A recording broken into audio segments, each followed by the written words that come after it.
terminó la semana pasada, pero nos quedó pendiente esto. Por eso es que esta invitación la hicimos a la gorra, para que la que pueda y quiera aportar algo al partido, les habrá llegado un mail con la cuenta, si así lo quieren. Y aparte porque nos parecía también una charla de muchísima actualidad en estos últimos tiempos, en esta ola verde que nos está tocando a todas, y también en esta pandemia que también nos toca de una manera particular a las mujeres, como parte del pueblo, y como, perdón, me distraigo porque estoy aceptando. Eh, Jessy, te quería abrir el micrófono para que también Acá saludes. estoy. Bueno. No, como decía Jimé.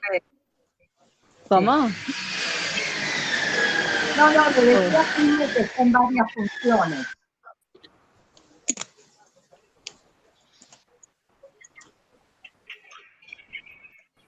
Ah, sí. Sí, yo sí, me tocó Sí. ahora aceptar gente, perdón, por eso me disculpo. Pero bueno, comencemos. Jessica, vos querías decir algo.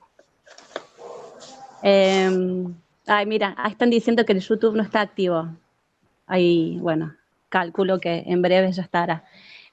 Bueno, la idea de esta charla, como decía Jimé, en el marco de la campaña financiera y con también todos los debates y todo el movimiento que ha habido, por lo menos acá localmente, hablando, lo de las mujeres, ¿no? Por ejemplo, tenemos el gran triunfo de las compañeras en Pilar, que han declarado la emergencia en violencia y han conseguido refugio que no tenían, más personal para el área de la mujer, y aparte que se reconozca oficialmente el rol de las promotoras en violencia y también económicamente, o sea, que se las reconozca como un trabajo. Y en este momento de pandemia, el lugar de las mujeres, ¿no? También para pensar y pensarnos, ¿no? Cómo es el rol que tenemos en la sociedad. Muchas mujeres, digamos, esto de estar de vuelta en la casa, esto de salir a trabajar, y muchas con el doble, ¿no? Esta doble presión también que decimos, trabajar y a la vez cuidar de la familia, y ahora tenemos que hacer muchas, todo eso junto. Por ejemplo, las docentes, que tenemos que trabajar en casa, más los niños y más, también es una tarea bastante ardua. Entonces nos parece también muy importante e interesante pensar, ¿no?, en la historia de las mujeres, cómo es la lucha que llevamos, bueno, todo lo que hemos recorrido, los encuentros de mujeres, ¿no?, que también hacen a nuestra historia de lucha las mujeres acá en Argentina. Y bueno, y también pensar eso, ¿no?, el rol contradictorio de la casa y demás, un montón de cosas que uno se pone a pensar. Y en este momento nosotras estamos trabajando mucho el tema de la violencia, que para muchas la casa no es segura, y el tema del rol de los cuidados, y las compañeras que estén en la primera línea, en los comedores y merenderos, ¿no?, de la CCC, por ejemplo, las organizaciones sociales, que ayer se cumplieron 4 años de esta tríada, ¿no?, de los cayetanos. Así que bueno, darle la palabra a vos, Rosa.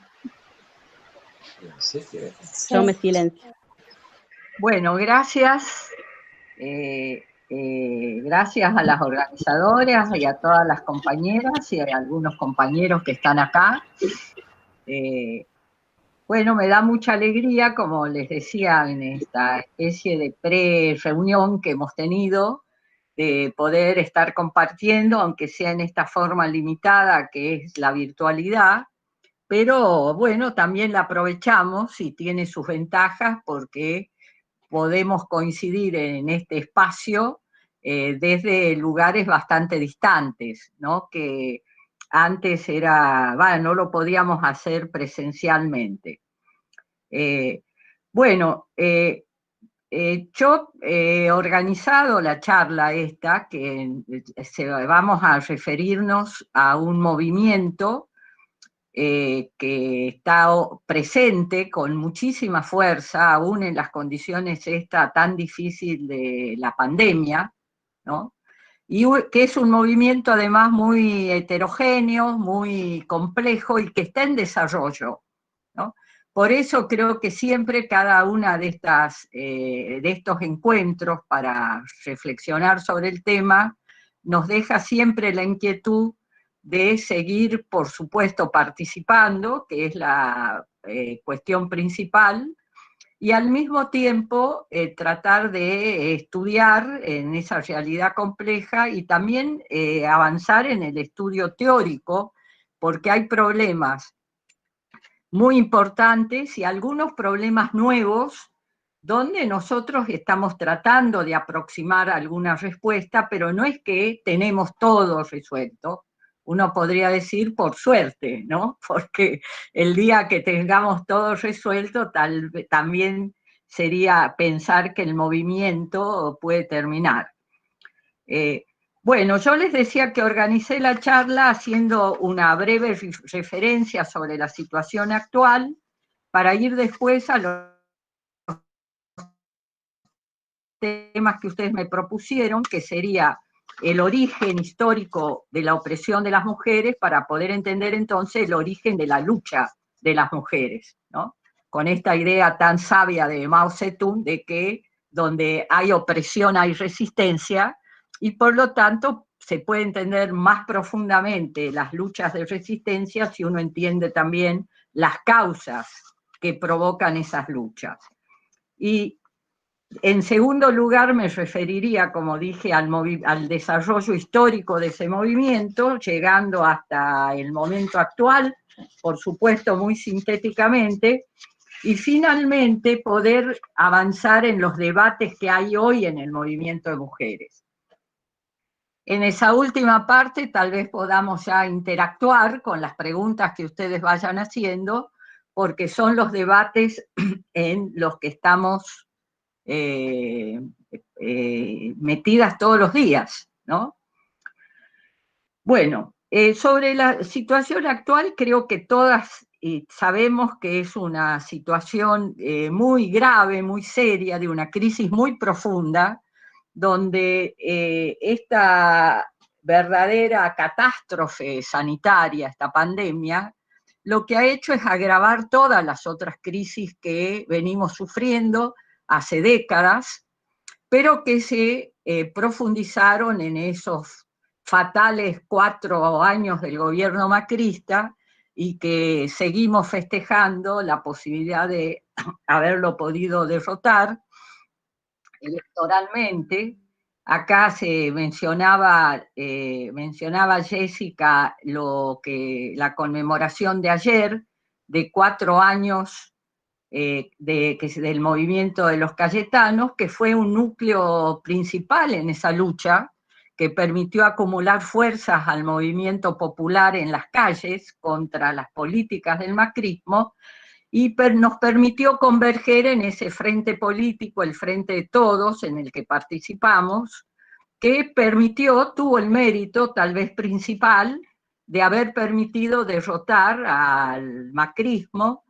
Y también siempre hay que tener presente, porque hace al momento actual, que esa derrota fue una derrota electoral muy ajustada, y donde las fuerzas que se nuclean alrededor de ese polo político que es Juntos por el Cambio, son fuerzas que tienen un gran poder económico y también una base de sustentación social, ¿no? O sea que siempre en medio, como dicen tantas compañeras que están en la primera línea hoy protagonizando la lucha para que se puedan resolver en algo los problemas alimentarios, de hambre y de salud que hay abajo, siempre dicen, no queremos ni imaginarnos lo que sería esto si todavía estuviera Macri, ¿verdad? Sería mucho peor, porque el gobierno tuvo una decisión importante, que es colocar en primer plano la cuestión de la salud y la vida, cosa que coincidimos totalmente, y nosotros tuvimos la decisión, y diríamos el acierto, de haber planteado que la clave era ponernos a la cabeza de la necesidad de organizar el protagonismo popular para poder enfrentar en estas dificilísimas condiciones lo que iba a ser sin duda, como lo estamos viendo ahora, una pandemia que ataca en general, pero particularmente y en forma muy, muy cruel a los sectores que están en las peores condiciones de vivienda, bueno, todo lo que hemos venido viendo, ¿verdad? Que no hay agua, no hay alimentos. Bien. Nunca hay que olvidar que se inició el año con la declaración esta de emergencia que incluyó 9 emergencias, o sea que no es que las emergencias empiezan ahora. Pero increíblemente, digamos así, no se logró que se incluyera la emergencia en violencia contra las mujeres. Y ese es uno de los centros hoy de la lucha en la que nosotros estamos. Es decir, hay proyectos presentados en el Congreso, entre esos de la compañera nuestra, Verónica Caliba, pero todavía no se ha declarado y grandes luchas a pesar de la pandemia se han hecho, como me llegó hoy de las compañeras de Neuquén, que han hecho una marcha de más de 600 personas por el femicidio que se produjo en Centenario, una localidad próxima a Neuquén, ¿no? De María Marta Toledo, y la marcha ha sido una marcha para exigir, tengo acá los datos, como primera cuestión que se declare que tanto a nivel municipal, provincial y nacional se declare la emergencia contra la violencia contra las mujeres y de género. O sea que ahí hay que ver el camino que permitió triunfar en Pilar, del que hablaba la compañera, que es un hito muy importante en la lucha que venimos dando, porque se consiguió que a la vez se apruebe lo de las promotoras en violencia, que estén remuneradas, que se ha resuelto también una vivienda que puede servir de refugio. Fíjense que hasta ahora hay poquísimos refugios para las mujeres. En Tucumán no hay ningún refugio y nosotros tenemos que poder hacer el inventario porque oficialmente no nos dan, aunque yo estoy en ese consejo asesor del ministerio, pero no logramos tener las cifras de cuáles son los refugios. Así que esta es una de las tareas que tenemos por delante. Bien, hablando de esto que sufrimos y lo sufren en particular los sectores más pobres y vulnerables, esta pandemia, dentro de eso, en particular, las mujeres, las compañeras, que están en la primera línea de fuego cocinando, sufriendo porque la comida no alcanza, ¿no? Hay anécdotas en todos los lugares del país y en todos los comedores de la angustia que produce cuando la olla ha tocado fondo y todavía hay colas esperando para que se le dé la comida. O sea que cuando nosotros decimos que el gobierno ha tomado medidas, pero que son insuficientes, son muy insuficientes, porque todavía, por ejemplo, la emergencia alimentaria no está ni de lejos resuelta, y hay ya 11 millones de argentinas y argentinos que van a los comedores, muchos que no iban antes, y comedores que no pueden funcionar todos los días. Decía que esas compañeras también tenemos que rendir un homenaje especial porque han fallecido compañeras por coronavirus. Hoy me decían ustedes de Córdoba que ha fallecido una compañera en el barrio, bueno, lo anoté por acá para no olvidarme, bueno, ahora alguna cordobesa va a decir cuál es el barrio.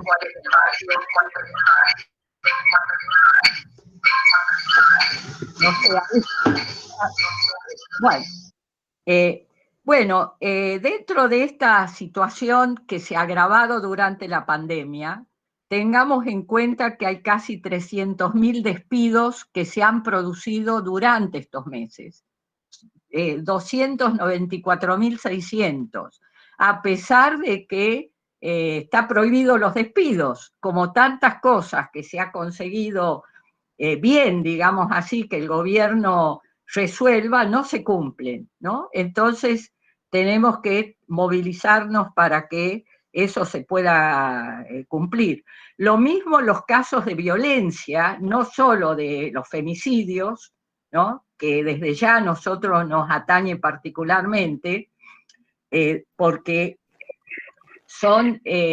es la forma extrema de la violencia contra las mujeres, ¿verdad? Que lleva a la muerte y que, como sabemos perfectamente, nunca es el primer hecho, sino la consecuencia de una serie de situaciones que muchas de las veces las compañeras denuncian, y acá está otro de los elementos de la opresión de la mujer que se va a expresar en lo jurídico, en lo policial y en lo jurídico, ¿no? Entonces, desde que comenzó la pandemia, yo tengo las cifras del 30 de junio, no he podido tener la totalidad del mes de julio, sí, que hubo 144 femicidios, o sea, víctimas de la violencia machista, ¿no?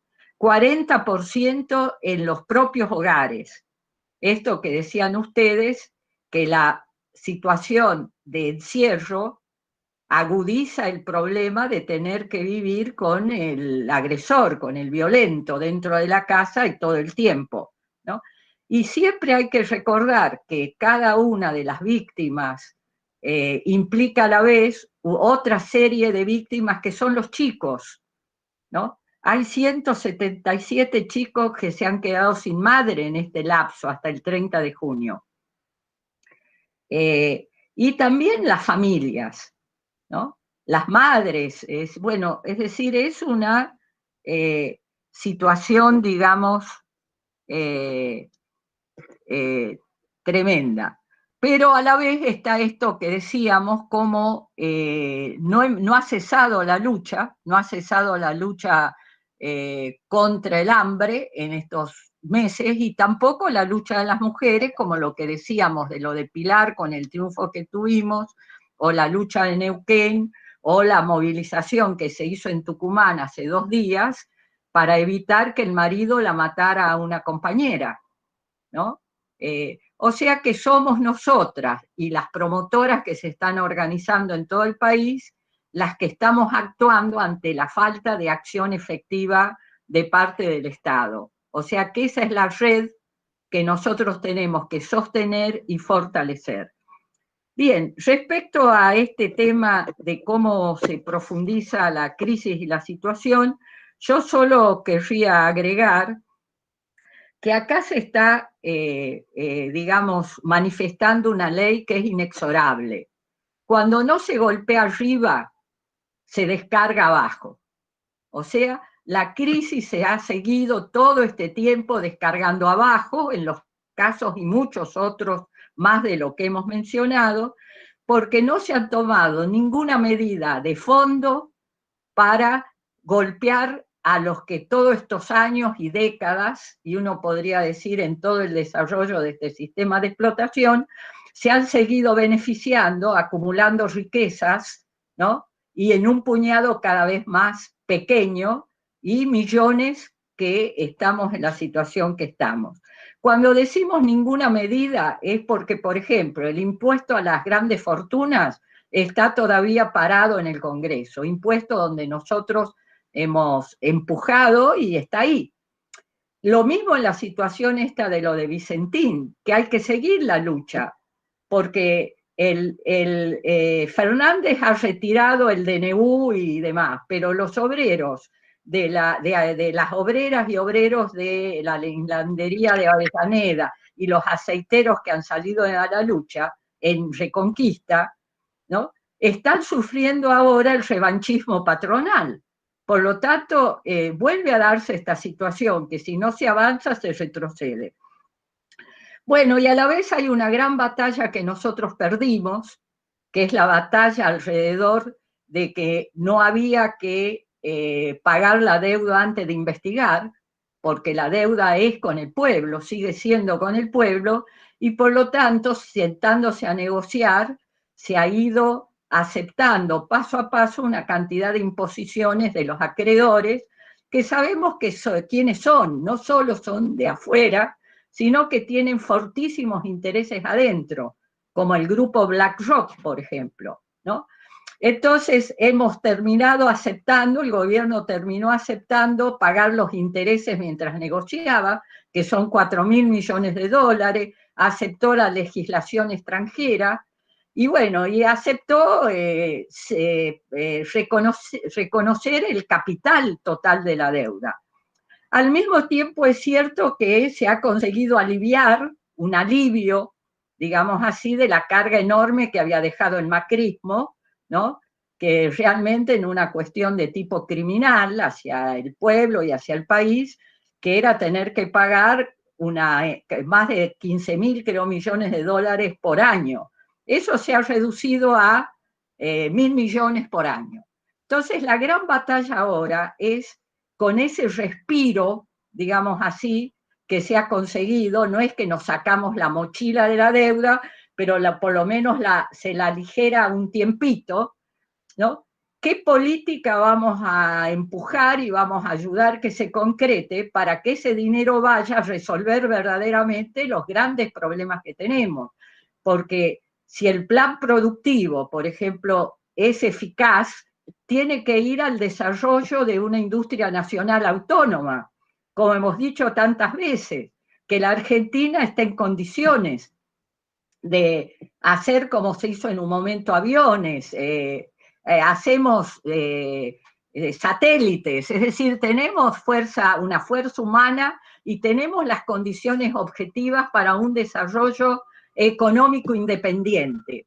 Y tenemos que volver, en esos momentos que nos entusiasmamos, pero es verdad, decimos que podemos hacer misiles, y podemos hacerlo. Por lo tanto, esa idea de que no se puede y que Argentina es pobre y que no da plata es mentira. Argentina es un país rico. Tenemos un Producto Bruto Interno de 500.000 millones de dólares, ¿no? El tema es dónde va eso que es el producto del trabajo y del esfuerzo de todos. Entonces, la batalla que tenemos por delante nosotros, y además como parte del pueblo y del Frente de Todos, es discutir a fondo qué rumbo político y económico va a poder darse para que verdaderamente la crisis no la siga pagando el pueblo y el país pueda resolver un desarrollo independiente del imperialismo y que termine con el latifundio, los monopolios, etc. Sin esto, digamos, la opresión de la mujer, de la que vamos a hablar en particular, puede y debe seguir tratándose de ir resolviéndola en el mientras tanto, como los movimientos sociales, la clase obrera y el pueblo en general va arrancando dentro del sistema, ¿no?, todo lo que puede para ir paliando en algo la dificilísima situación que se tiene. Pero solo en un proceso de liberación nacional y social podrán las mujeres, como el conjunto del pueblo, liberarse definitivamente. Bien, dicho esto, que como les digo son los grandes títulos, porque no me quiero extender, pero a la vez no podía no decir algo de esto, porque si no sería como hablar en el aire de la situación gravísima que tenemos. Vamos a ver entonces, hablando de esta situación donde se ha agravado el sufrimiento y la opresión de las mujeres durante la pandemia, ¿no?, con las cifras que hemos dado de femicidio, de violencia, de muertes, siempre planteamos nosotros que hay que ver el tema no solo de la explotación que sufrimos como parte del pueblo, sino lo que llamamos la doble opresión. Es decir, que sufrimos por ser pobre y ser mujer, como dice esa bella poesía de Carmen Soler, ¿no? Pero sufrimos también por ser originarias y ser mujer, por ser obreras y por ser mujer, por ser negras y por ser mujer. Es decir, cargamos siempre la mochila, ¿no?, del sufrir por ser mujer, de estar oprimidas. Esa opresión no existió siempre. Esta es una de las cosas que es fundamental y por la cual volvemos a la cuestión del origen de la opresión, ¿no? Porque la opresión surge en determinado momento de desarrollo social. En ese momento posterior a la organización de la comunidad, esta llamada comunidad primitiva o comunismo primitivo, que fue decenas de miles de años, y si la pensamos en relación a los años, a los millones de años en que logró el género humano transformarse de mono en humano, digamos así. Acá les recomiendo siempre ese trabajo de Engels, ¿no? Del papel del trabajo en la transformación del mono en hombre, que aunque tiene más de 100 años, el núcleo principal de ese análisis sigue siendo absolutamente justo y esclarecedor, ¿no? Porque ahí se muestra con muchísima claridad cómo, por ejemplo, en esa comunidad había igualdad de sexos, había una unidad basada en la cooperación, además por una necesidad objetiva, porque siendo como especie mucho más débiles que las especies que habían en el contexto aquel de millones de años, ¿no? Por lo menos 2 millones, 1 millón de años transcurrió en ese proceso, solo cooperando se podía defender esos pequeños grupos de los peligros naturales que había, ¿no? Y también de otros grupos humanos que disputaban por la cantidad de productos bastante escasos, ¿no? En ese momento de la recolección, etc. Yo señalo esto de la cooperación porque, por ejemplo, entre las cosas que se han metido es que la competencia, el individualismo y la competencia que caracteriza este sistema, y en general todo el sistema de clase, es natural, o sea, tiene que ver con el género humano. Es absolutamente falso, ¿no?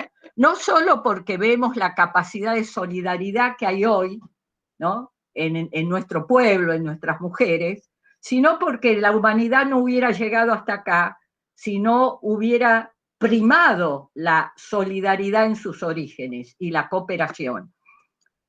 A su vez, esa división del trabajo implicaba que tanto mujeres como hombres tenían que participar en la producción de la propia existencia. Esto que diferencia al hombre de los animales, que no solo se reproduce y se adapta a las condiciones que encuentra, sino que tiene la capacidad de transformar aquello que encuentra, ¿no? Y esa capacidad se articula a través de algo propiamente humano, que es el trabajo, ¿no?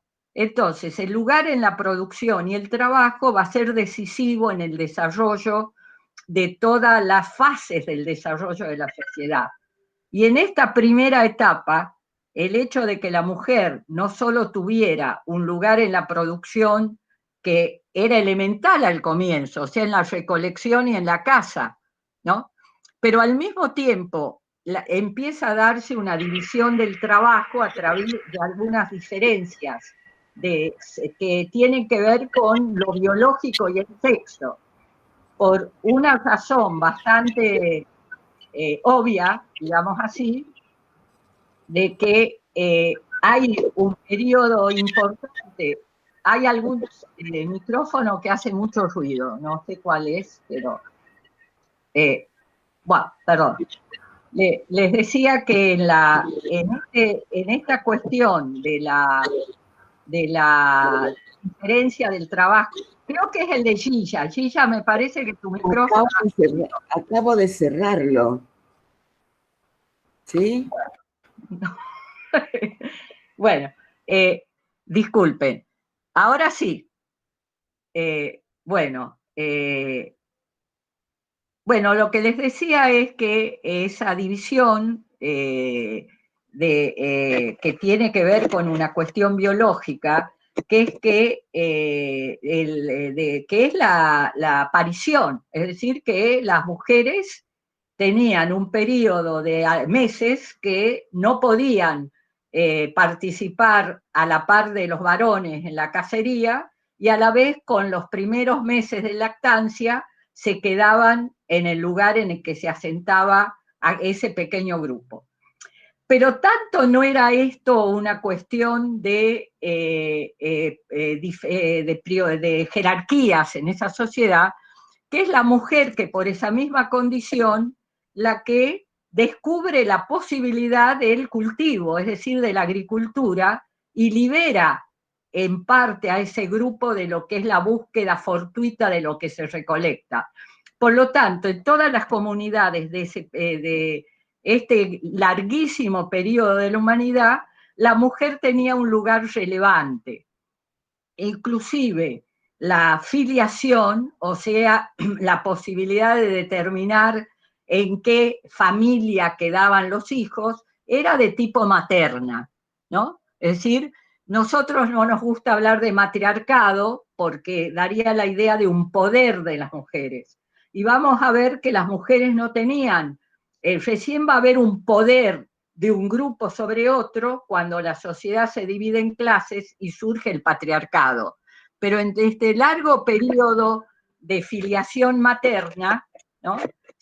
Es una de las demostraciones, yo no me voy a extender en esto, de que no existió siempre la opresión de la mujer ni la explotación del trabajo humano, sino que eso surge en determinado momento del desarrollo histórico, y nosotros luchamos con la convicción de que también en el propio desarrollo social histórico se va a terminar con las bases objetivas de la explotación del trabajo y de la opresión de la mujer.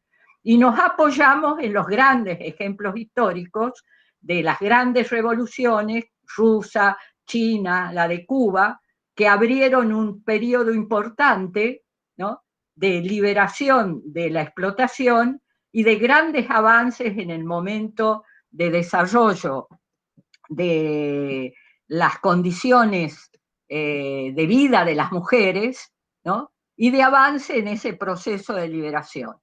También, esto lo dejo para después, ¿no?, reflexionar sobre esos periodos en los que más avanzamos, que son los periodos revolucionarios, nos permite también avanzar en la comprensión que hemos adquirido, porque tenemos que decir que por lo menos muchas de nosotros no la teníamos antes, de que si bien la revolución y la liberación social es la condición necesaria para la liberación de las mujeres, no es la condición suficiente. Es decir, no es que viene por añadidura, que entonces vamos a resolver todo aquello que conlleva, ¿no?, este poder que se construye junto con el poder de una clase sobre otra, que es el patriarcado. Bueno, les decía que simplemente esta referencia histórica, porque se podría seguir en otras charlas, digamos, viendo cómo transcurre esto en los distintos momentos en que la sociedad se divide en clases antagónicas.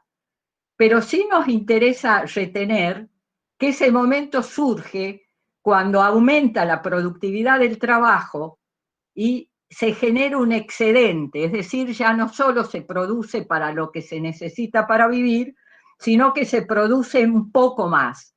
Y viene la lucha sobre quién se va a apropiar de eso que queda. Y dentro de aquello que se van apropiando, ¿no?, al haber un excedente en la producción, también cambia algo que se dio en todo el periodo primitivo, que en las guerras y luchas que habían entre grupos diferentes, los vencidos eran liberados o matados, porque no se los podía traer para someterlos en la propia tribu. ¿Por qué? Porque no había cómo darles para que se mantuvieran vivos.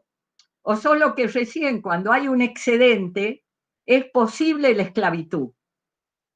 Y acá vendría una de las hipótesis, en la división del trabajo, los varones, que eran los que participaban activamente y todo el tiempo en la casa, también primero de los animales y la domesticación de los animales, y después en la casa de personas, que son los esclavos, ¿no?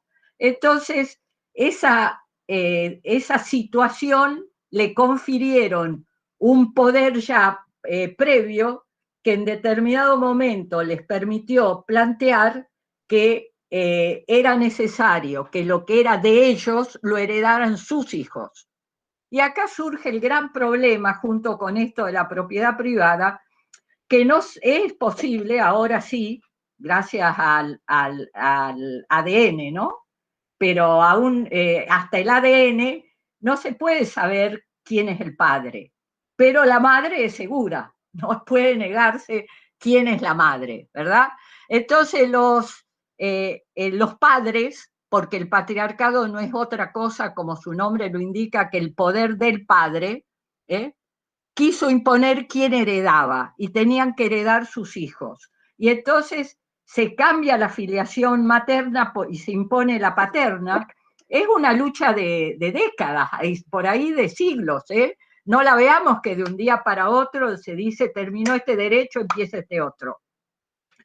Pero finalmente se impone y surge junto con la propiedad privada la familia monogámica, ¿no? Esa familia que, como el nombre latino dice, la famulus, que quiere decir los esclavos, ¿no?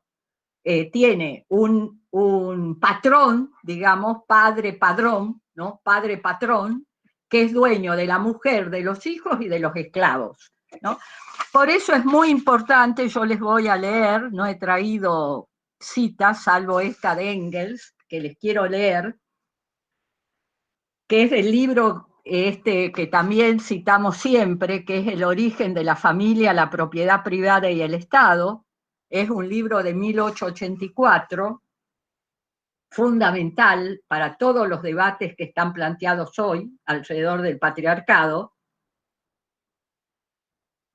donde se plantea, dice Engels, el primer antagonismo de clases que surge en la esclavitud coincide con el desarrollo del antagonismo entre el hombre y la mujer en la monogamia, y la primera opresión de clases, que es la del sexo femenino por el masculino.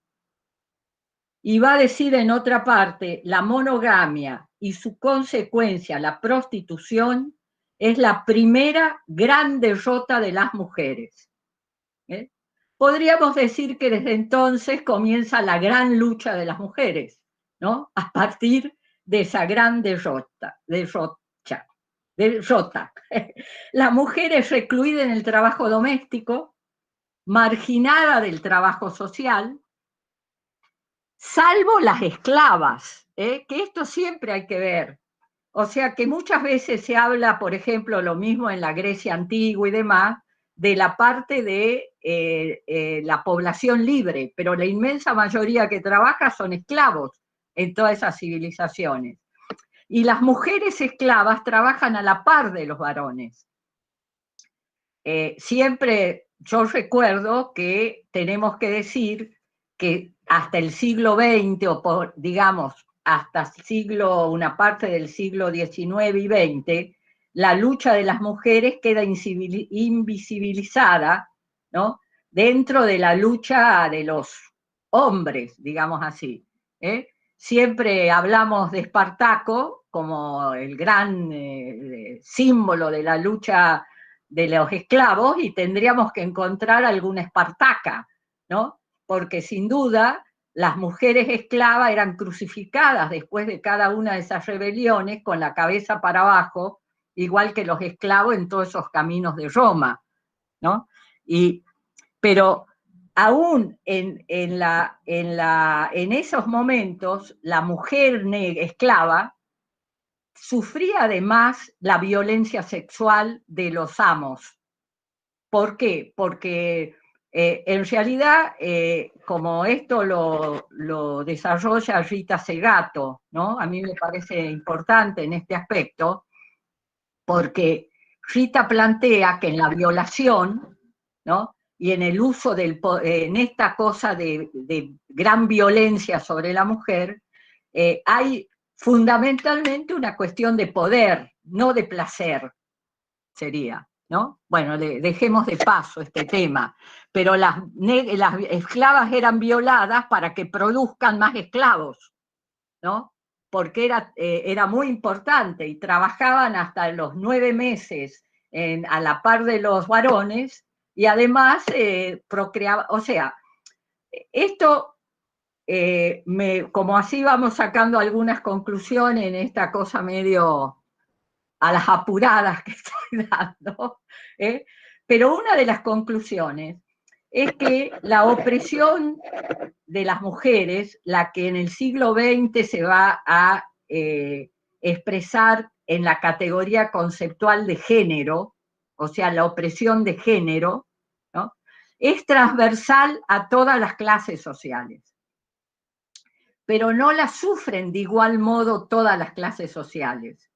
Porque, por ejemplo, la matrona romana, en la Roma esclavista, tenía mucho prestigio social, es decir, hacía grandes fiestas, era respetada por los caballeros, lo mismo en el feudalismo, las mujeres de los señores feudales.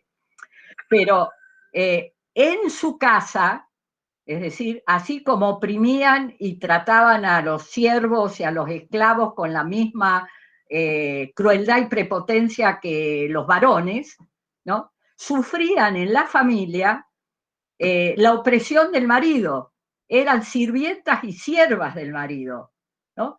Porque a partir de la propiedad privada, como vemos hasta ahora y se expresa en el femicidio, la idea es que la mujer es parte de los objetos que posee el marido, y el marido puede hacer con ella lo que quiere, salvo aquello que la lucha de las mujeres y la comprensión que van tomando también los varones a partir de su propia lucha social y política y del esfuerzo nuestro, ¿no?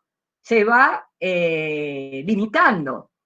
Pero entonces, este tema de que recorre todas las clases, pero no es igual en todas las clases, es una de las grandes complejidades que tiene hoy el movimiento de mujeres y que nosotros no lo podemos resolver mecánicamente, ¿no? Es decir, es un tema que yo lo dejo planteado. Muy bien. Bueno, no voy a hacer, como les decía antes, porque no nos da el tiempo, el desarrollo en todas las etapas históricas de esta lucha. Les dejo la inquietud porque es muy interesante.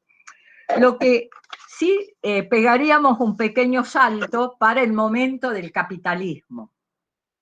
Habiendo, como se dice, registrado nosotras todas en nuestra memoria, que no es cierto que el patriarcado surge con el capitalismo. ¿Por qué les digo? Porque esto se ha incorporado con mucha fuerza en el movimiento de mujeres a partir de, primero porque se han sumado, y esto es muy positivo en este momento, a la lucha contra el patriarcado, ¿no? Y eso nos unifica. Pero después hay teorías, principalmente las que sostiene Silvia Federici, que plantea que en realidad la opresión de las mujeres tiene que ver con el lugar del trabajo doméstico, de reproducción de la fuerza de trabajo, y que se origina en el capitalismo, inclusive que el periodo de las brujas, o sea, del feudalismo, había mucha más libertad de las mujeres que ahora, ¿no? No solo más, sino que no había opresión. Bueno, o sea que por eso, te digo, tenemos que retener esto, que es una característica de la sociedad de clases, el patriarcado, y no de una forma particular de esa sociedad basada en la explotación de clase.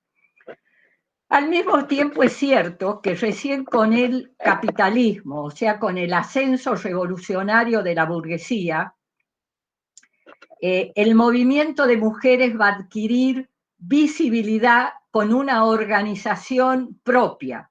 Es decir, es la primera vez en la historia, ese periodo, en que comienza a organizarse el movimiento de mujeres, que a la vez coincide con la incorporación masiva de la mujer a la producción, o sea, es obligada a salir del ámbito doméstico, ¿no? Y es salvajemente explotada, a veces más que los varones, en aquellos años iniciales de la acumulación capitalista, ¿no? Esos terribles periodos que los refleja también Marx en El Capital. Les recomiendo también a las jóvenes que tienen mucho tiempo por delante que empiecen a estudiar El Capital. Pero también si quieren empezar por algo más corto y accesible, hay que leer, bueno, accesible sáquenlo porque El Capital es accesible, ¿no? Hay que empezar a leer La situación de la clase obrera en Inglaterra de Federico Engels, que lo escribe antes de conocerlo a Marx. También en ese periodo él se le va a enamorar de la que va a ser su compañera, que es una obrera de la fábrica textil de sus padres, ¿no? Porque él es mandado a Manchester por el padre.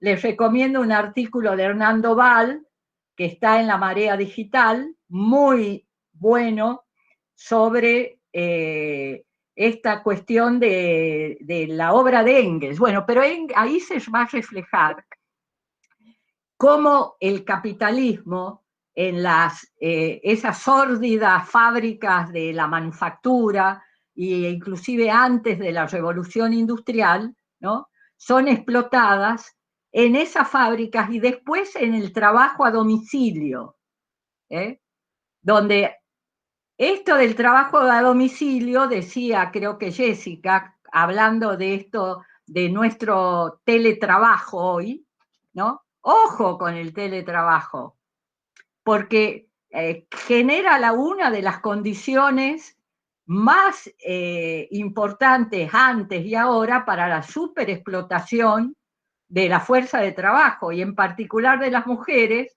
que como se decía acá, en esto que se inaugura junto con el hecho revolucionario de la incorporación masiva de la mujer a la producción, lo que caracterizamos como la doble jornada, ¿no?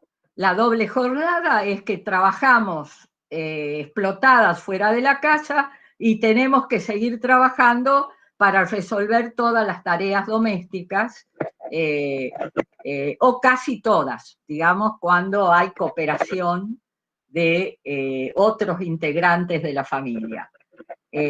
Bien, les decía esto de los primeros talleres, que son verdaderamente una forma de explotación tremenda, en jornadas interminables, y las mujeres van a ser parte de la lucha por la jornada de trabajo, para pasar primero a las 12 horas y después a las 8 horas de trabajo, pero al mismo tiempo en ese proceso se van a ir organizando para luchar por sus propios derechos y reivindicaciones. Antes de pasar a la lucha durante el fin del siglo XIX, pero sobre todo el siglo XX, que es lo que vamos a desarrollar con más detalle, quería que prestemos atención a un tema que generalmente lo subestimamos para ir a lo principal, que es poder comprender que así como la explotación y opresión de las mujeres tiene un origen social, objetivo y no natural, también tenemos que tener claro que no se podría sostener, ¿no?, sin todo ese conjunto ideológico y es decir, y de fuerza, o sea, todo lo que los aparatos de dominación del Estado, que algunos y los principales son de la fuerza, pero a la vez tienen un papel importantísimo las instituciones que legitiman y legalizan esa opresión.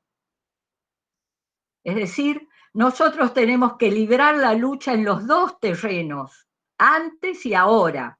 En el terreno objetivo de lograr la liberación económica, la independencia económica, que se nos garantice que por igual trabajo tengamos el igual salario, que podamos acceder a los mismos puestos de dirección que los varones, que tengamos guarderías, bueno, es decir, todo lo que es el largo programa de lucha de las mujeres que lleva más de un siglo y que sigue siendo actual, ¿no?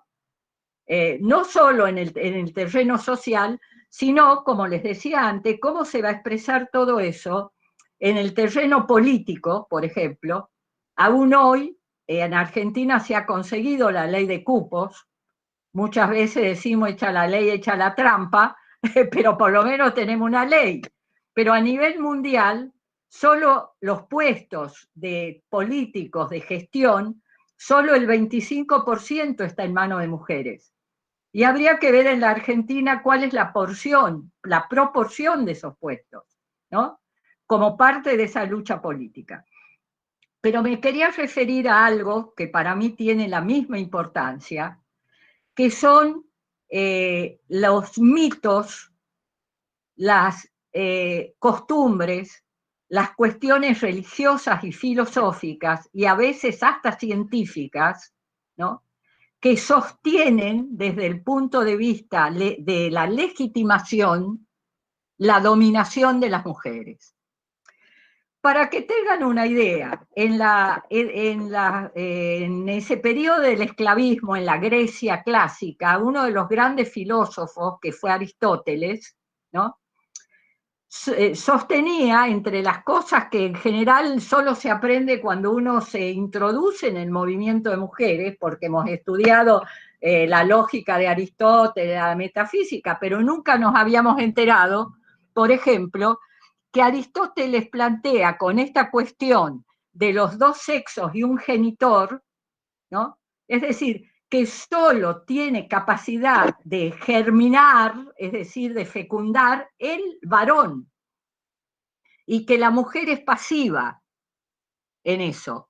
Entonces, fíjense, esto se conoce como la teoría de un solo genitor, pero hay que introducirse en el movimiento de mujeres para saber que recién en el siglo XVII, o sea, casi 2000 años, más de 2000 años después de que Aristóteles sostuvo y se sostuvo en todo el periodo, que como solo el hombre engendraba, que era el factor activo, ¿no? Es decir, la mujer era fecundada por el hombre.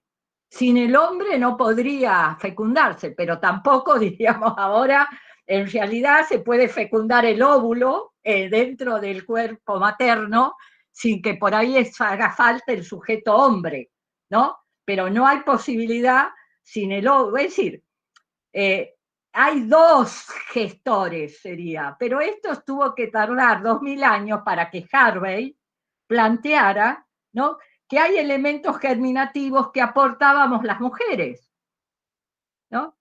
Si, por ejemplo, acá creo que está, si está Glenda, debe saber, y está Anita, que ha estudiado medicina, digo, por las que sé que son médicas y andan por acá, todo el tiempo que tardó en conocerse los órganos femeninos de genitales, ¿no? Bueno, muy bien.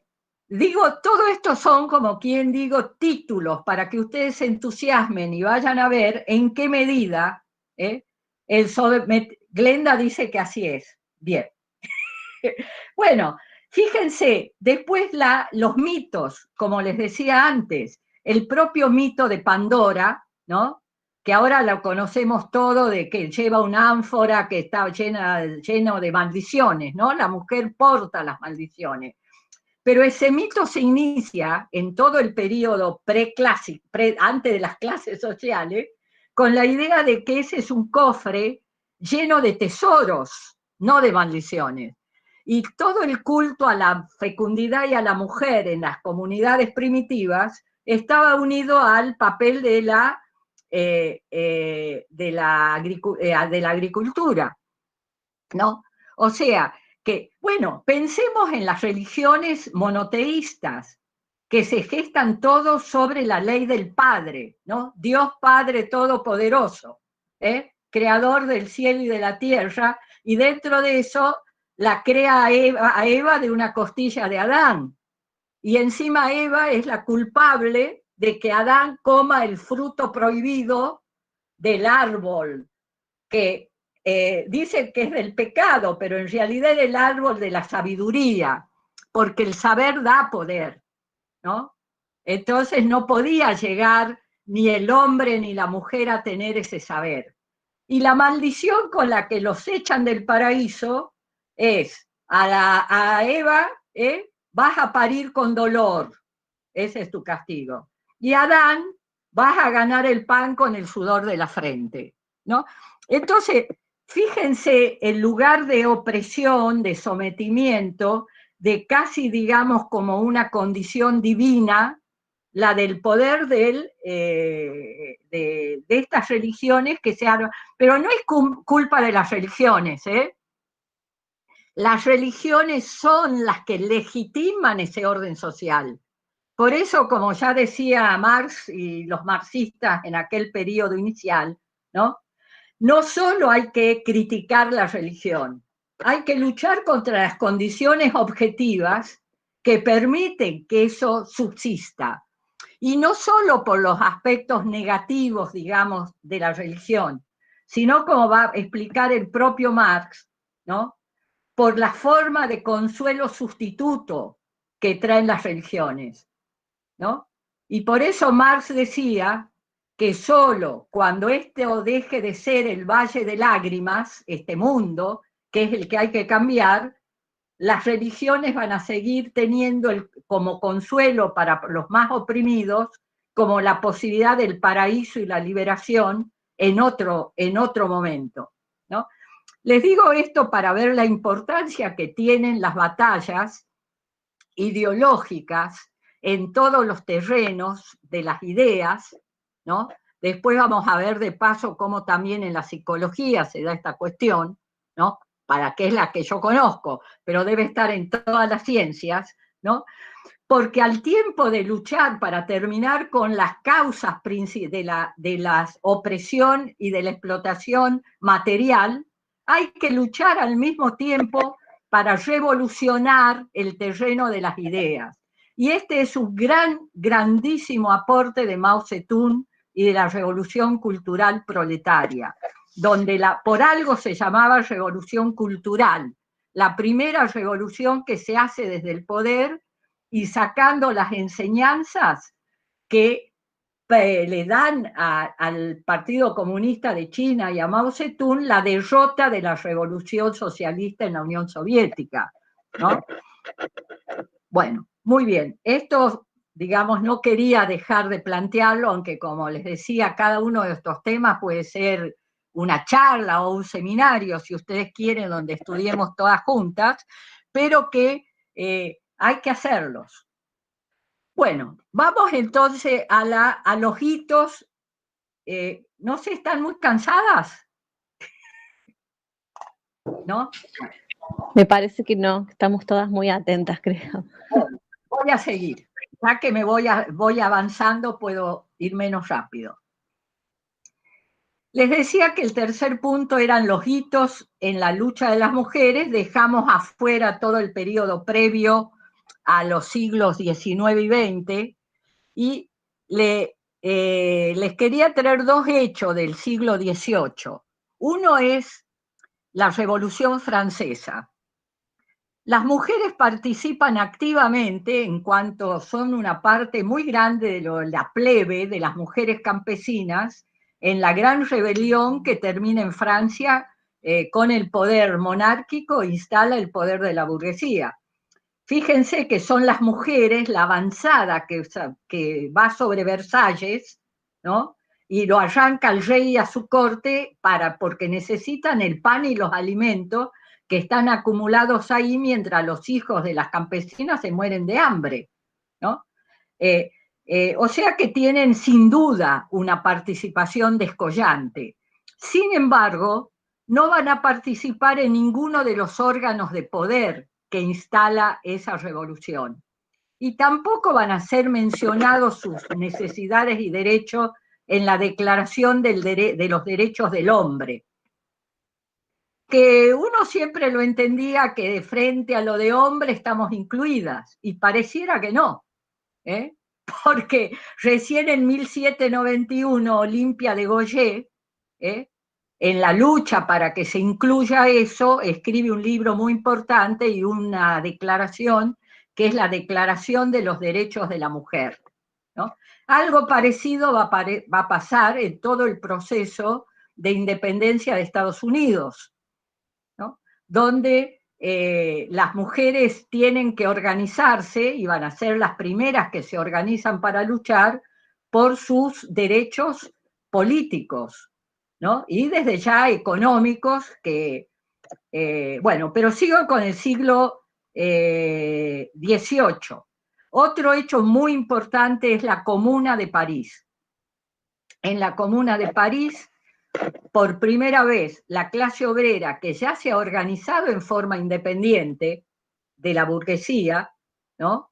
Lo mismo, por eso les decía que el proceso de organización del movimiento de mujeres se va dando no idénticamente, pero en forma simultánea a esta organización independiente.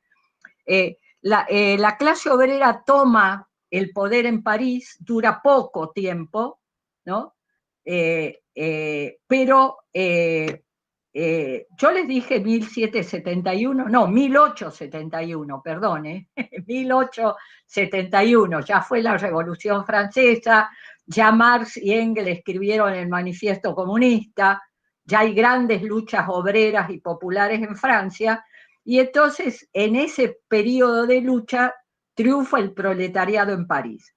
Y por primera vez desde un poder estatal se va a decretar, la Comuna de París impone igual salario por igual trabajo, el divorcio y la abolición de la prostitución, bajo la garantía que da la Comuna de garantizar trabajo productivo efectivo a las mujeres que están bajo la condición de prostitución.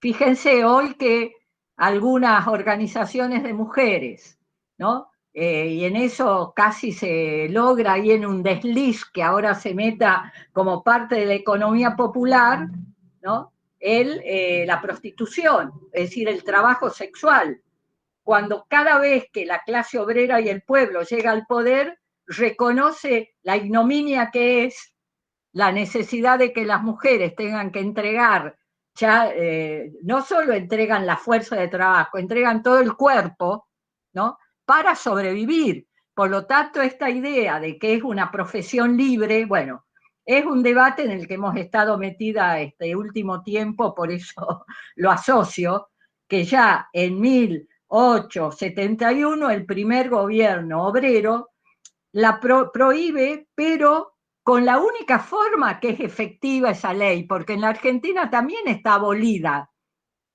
pero solo puede ser efectivo si se le garantiza a las mujeres las condiciones de trabajo, de vivienda, de condiciones sociales, es decir, de derechos sociales. Sino que no lo podés. No solo es un tema, por eso dice Engels que con la monogamia, que es la sacada de la mujer del trabajo productivo, surge también la prostitución, ¿no? Bueno, o sea que es toda una polémica que tenemos, que a mí no creo que sea la principal, pero es muy importante, y es muy importante ver esto de cómo, en qué momento se puede conseguir esto. En el siglo XX, ¿no? Donde ya el movimiento de mujer se desarrolla en forma independiente, al grado tal, ¿no? Que en estos momentos de ascenso del movimiento y con sus retrocesos, las que han trabajado más en la sistematización de este movimiento, hablan de olas, ¿eh? La primera ola, la segunda, la tercera, la cuarta, estamos en la cuarta, con una discusión si la ola verde no es una quinta.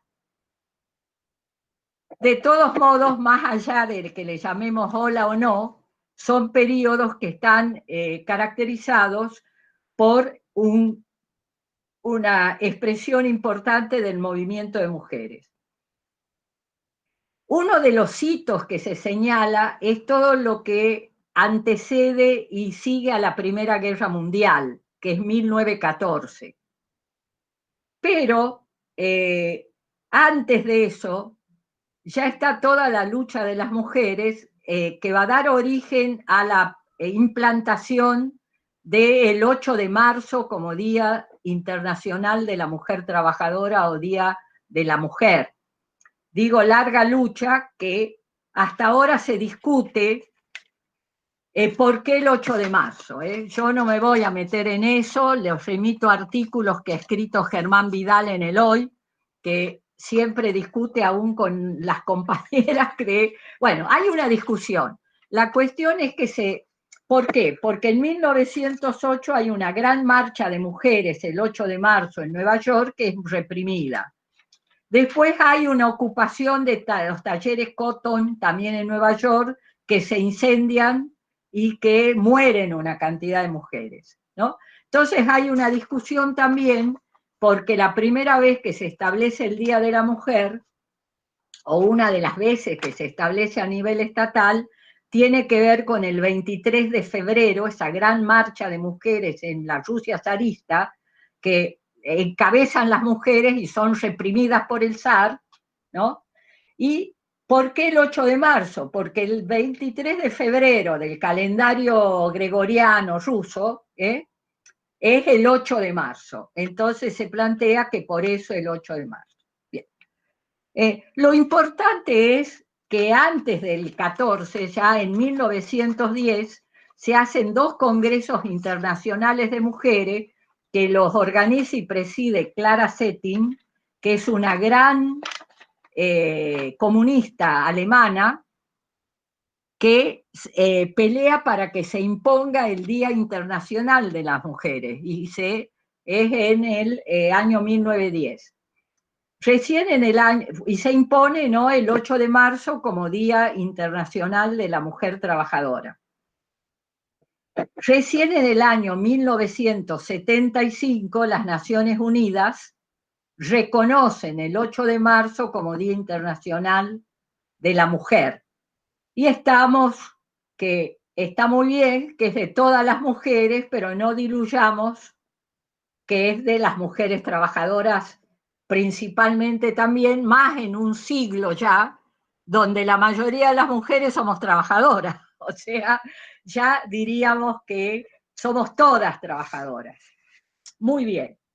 Pero les decía que la primera ola, si ustedes leen en los trabajos que hay sobre eso, va a aparecer vinculada a que la Primera Guerra Mundial obliga, y los preparativos de la Primera Guerra Mundial, a una nueva gran incorporación de la mujer en la producción, inclusive en lugares que no tenía antes, porque aunque iba a la producción, iba, por ejemplo, en el trabajo textil, se consideraba, como por ahí todavía se considera, que hay determinados trabajos que no podemos hacer las mujeres.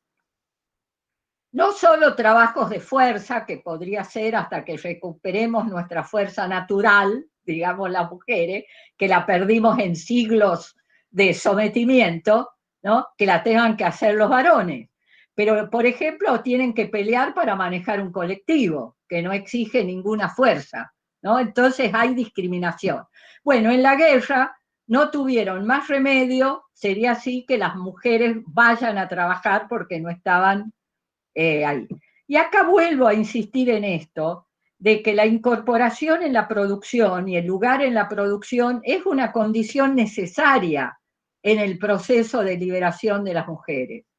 Porque en los debates en los que estamos hoy, muchas veces, posiblemente porque ya es algo que lo tenemos, sería así, además sufrimos la doble jornada, o porque una gran parte de la masividad del movimiento son jóvenes, que no tienen todavía como cuestión principal la inserción en la producción, están preparándose para que ojalá encuentren una inserción en la producción, en este momento que el sistema capitalista deja tanta gente, no fuera, esto no es que el trabajo precarizado o la economía popular está por fuera del sistema, son cooperantes con el sistema, de producción capitalista en condiciones de extrema precarización. Bien, pero digo que por esto tal vez no se le presta atención suficiente, que es una condición necesaria a la independencia económica, ¿no? Y se ve inclusive en los casos de violencia, porque ¿dónde va a ir la mujer si no gana plata y no tiene vivienda? Entonces el Estado tiene que darle eso ahora, pero a la vez es un reconocimiento de la no igualdad material que tenemos, muchas veces trabajando a la par, pero a nombre de quién está la casa, etc. Entonces, les decía con esto que es un periodo que se da esta situación, y de la posguerra, ¿no? Y junto con esto se produce un hecho histórico que es la Revolución Rusa, ¿no? Que es un salto cualitativo en el desarrollo del movimiento por la liberación social y nacional, digamos. Y dentro de eso las mujeres adquieren en ese periodo, sobre todo en los primeros años revolucionarios, una serie de derechos que no lo habían tenido nunca bajo las condiciones del capitalismo, ¿no? Por ejemplo, igual salario, la protección real de la mujer durante el embarazo y con la crianza, el divorcio, el aborto, el acceso real a la educación mixta, etc. En el propio proceso, yo creo que hay que estudiar en particular las que nos ubicamos desde el punto de vista marxista y revolucionario en el movimiento feminista y en el movimiento de mujeres. Tenemos que estudiar con más profundidad y prestándole más atención a la contradicción de las mujeres en esos procesos revolucionarios, ¿no? Porque muchas veces, bueno, a veces, por supuesto, ni siquiera estudiamos en general esos procesos, ¿no?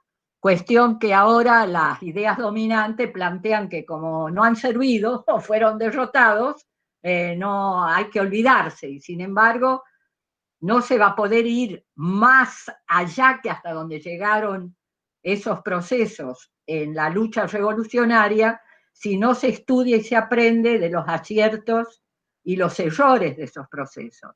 Y tenemos que analizar, nosotras que nos interesamos en particular por la situación de las mujeres, la cuestión de las mujeres. Yo les recomiendo para el periodo de la Revolución Rusa los libros que escribió Alejandra Kollontai, ¿no? Entre esos hay uno que ha sido reeditado hace poco, que son 14 lecciones que da en la Universidad de Leningrado en el año 1921. Bueno, leyendo de nuevamente eso, y seguramente les va a pasar a ustedes, si estudian eso y a la vez leen ese trabajo maravilloso de La mitad del cielo, ¿no? Que es la historia del movimiento revolucionario en China y en particular en medio de la revolución cultural. Les decía que estudiando esos dos procesos y la lucha que se da alrededor de la cuestión de la mujer, bueno, uno puede entender mejor una cantidad de cuestiones. Por ejemplo, en el seno del proceso revolucionario en Rusia se da una gran lucha alrededor del lugar de la mujer. Si es el hogar y además incorpora la producción, o una línea revolucionaria proletaria que buscaba, junto con la incorporación a la producción, en Rusia se va a decretar, sobre todo en la NEP, ¿no? O sea, en la nueva política económica, se va a decretar el trabajo obligatorio de hombres y de mujeres. Pero entonces la lucha en la línea revolucionaria que va a encarar Kollontai es que se socialice las tareas domésticas y que sin resolver la contradicción entre el trabajo privado para la familia y el trabajo social, esa incorporación no se va a poder llevar a cabo o si se la hace va a ser sobre condiciones de una muchísima mayor carga sobre las mujeres, que es esto de lo que hablamos de la doble jornada. Bueno, esta línea es derrotada en la Unión Soviética, ya en el año 30, ¿no? Y junto con esta derrota, digamos así, se va a dar una gran campaña de que la mujer vuelva al hogar, ¿no? Que, por ejemplo, también una de las conquistas de ese periodo, que fue el aborto, se anula, se penaliza el aborto, o sea que hay un gran retroceso dentro del movimiento de mujeres en ese periodo. Y esto nos plantea un interrogante que yo les dejo para ustedes, porque no es que lo tengo resuelto, que es cuánto influye la derrota del movimiento de mujeres y de las mujeres en el socialismo como una condición previa a la gran derrota de la clase obrera y de esas revoluciones. Es decir, ¿cómo ha influido todo eso? ¿No? Bueno, fíjense, ya que metiéndonos en este tema, que muchas de las que están acá han leído, hemos seguido el proceso en China y lo que ha significado el maoísmo en general para el tratamiento de las contradicciones en general, sociales y en todos los terrenos, y también para el tratamiento de las contradicciones en la relación que hay entre las relaciones de producción, o sea, la base material, ¿no? Los cambios en los medios de producción y la necesidad de revolucionarizar también el conjunto de ideas, costumbres, normas, etc. Les decía antes que la revolución cultural tiene ese gran fundamento, ¿no? O sea, que no se puede sin luchar para que cambie el carácter. Por ejemplo, el carácter del trabajo no cambia porque no haya explotación simplemente y porque la plusvalía sea del Estado y se distribuya socialmente. Es un cambio gigantesco desde ya esto, porque no hay explotación, pero no cambia el carácter del trabajo si el trabajo sigue siendo solo una obligación en la cual se vende la fuerza de trabajo para tener un salario, ¿no? Entonces, estas cosas profundas que tienen que ver con la alienación, por ejemplo, ¿no? Son las que se diría, con condiciones y elementos muy diferentes, las aborda Mao Zedong en China y el Che Guevara en Cuba. En lo del Che Guevara está el tema del hombre nuevo. Y ya Lenin planteaba la necesidad del trabajo voluntario, no como un problema económico principalmente, sino como un problema ideológico, donde el conjunto de la sociedad ofrece voluntariamente su trabajo por la necesidad y el bien común, y no solo por una necesidad individual. O sea, si socializando los medios de producción se va a mantener el interés individual, el interés material, el individualismo, etcétera, como el motor y la base social, la sociedad, como dijo Mao Zedong, y fue un escándalo, ¿no? Gilla se debe acordar, cuando estuvimos en China, ¿no? Que ya estaba la lucha entre el camino capitalista y el socialista, porque ya había muerto Mao en el 78, que yo fui por segunda vez, ¿no? En ese momento Mao había dicho, al final de cuentas, esta sociedad es apenas diferente al capitalismo, ¿no? Todavía tenemos como 18 categorías en el trabajo y todavía la mujer es inferior, es considerada inferior, a pesar de que en el año 49, pocos meses después de la revolución, la ley de matrimonio en China, ¿no?, plantea la discriminación positiva. O sea que para que las mujeres que habían sido siglos oprimidas, al punto tal que le ataban los pies cuando nacían para obligarlas a caminar detrás de los hombres con los pies chiquitos, ¿no? El Estado obrero, el Estado popular de la República Popular China, legisla que la ley no puede ser igual a la de divorcio, porque para que la mujer se anime y pueda romper con el yugo del patriarcado en China, el Estado tenía que ponerse del lado de la mujer, ¿no? Y eso está escrito en la Constitución en el año 49, pero eso no termina, como si ustedes leen el libro este que les decía de La mitad del cielo, la revolución cultural se hace también por el que la mujer vuelve a ser oprimida.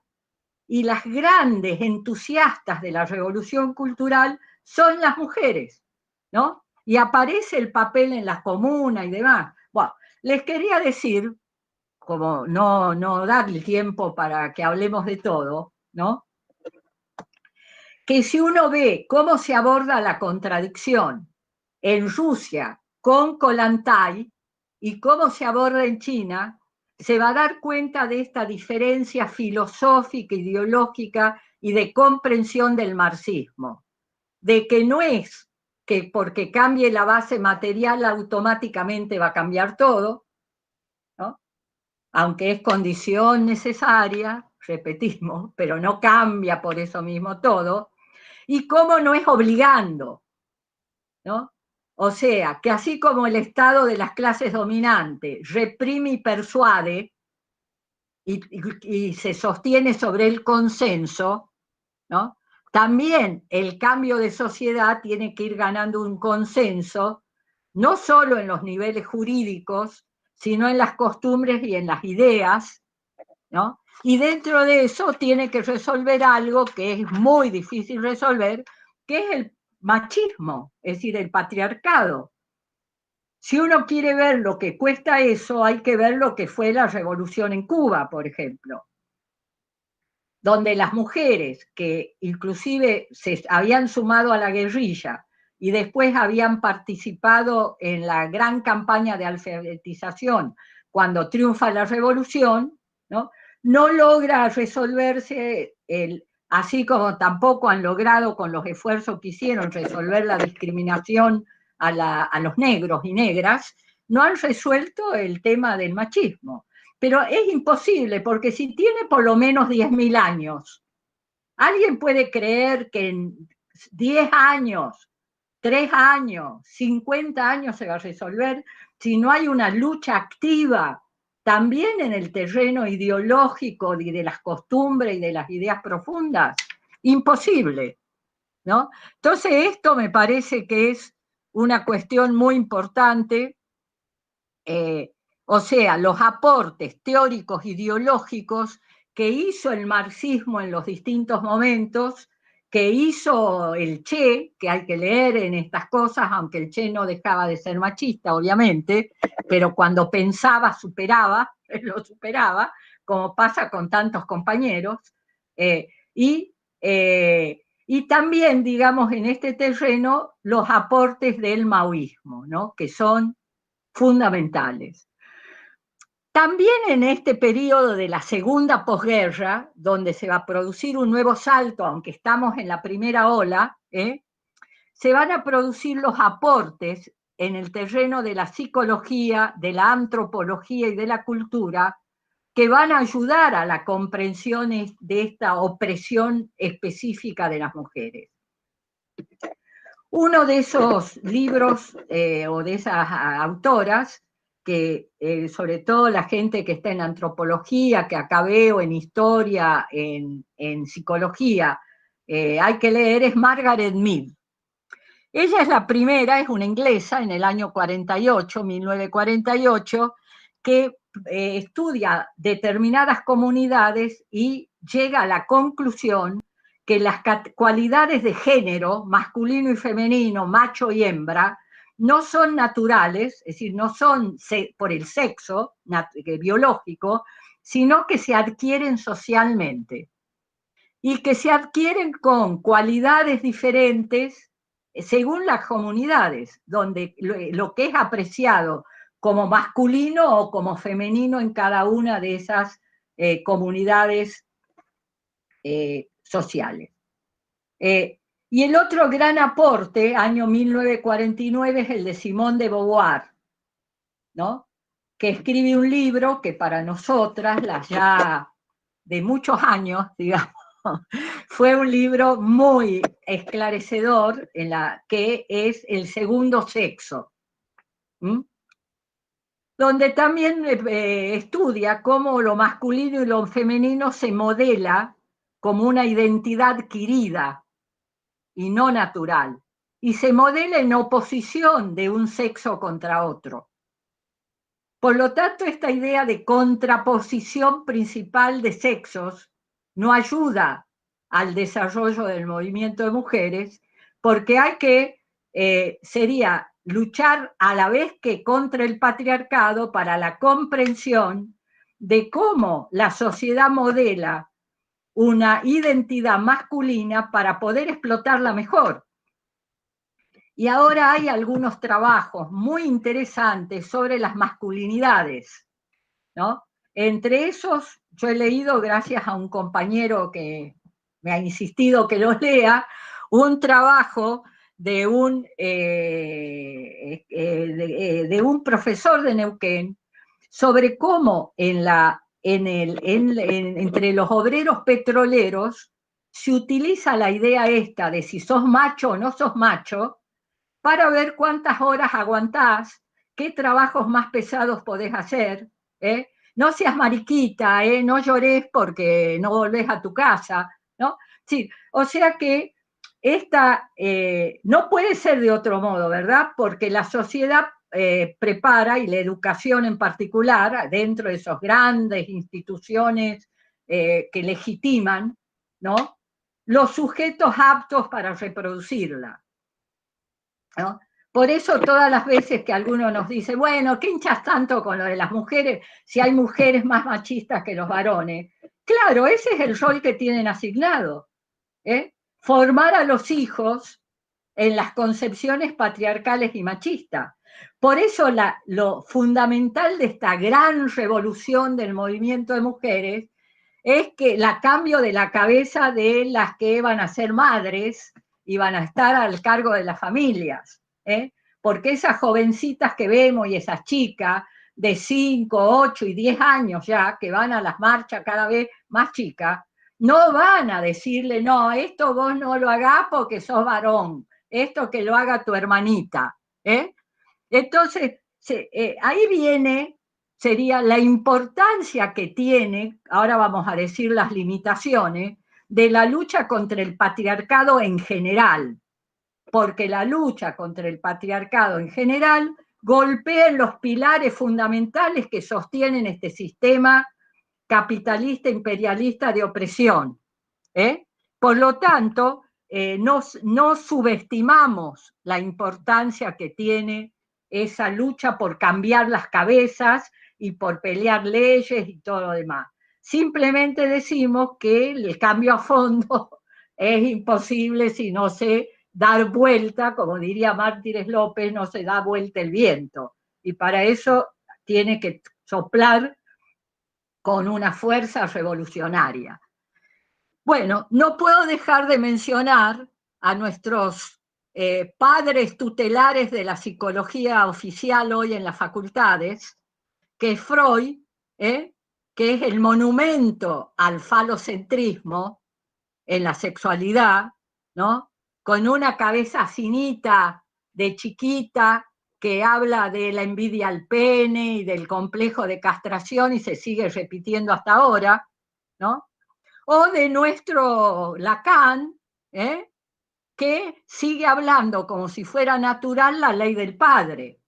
Y entonces todo se organiza alrededor de la lucha entre el deseo y la ley del padre y no sé qué más. Entonces, gran mensaje, digamos, aviso para las que están en las facultades, que cuando hablamos de que no se puede luchar para cambiar lo material sin luchar a la vez por cambiar las ideas, Esto hace que nuestra lucha en el movimiento estudiantil y como profesionales no puede limitarse y reducirse a las reivindicaciones económicas, a que luchemos por el apunte, por la beca, por el comedor, por el ingreso. No, todo eso está fantástico. Es necesario, condición necesaria, si no, no podemos estudiar. Pero si no nos metemos en las polémicas con los contenidos, no vamos a salir a la calle con el pañuelo verde, pero en la facultad nos van a seguir metiendo la ley del padre, ¿no? Entonces, ni hablemos porque vamos a llegar a eso con todas las concepciones postmodernas que predominan hoy en todas las ciencias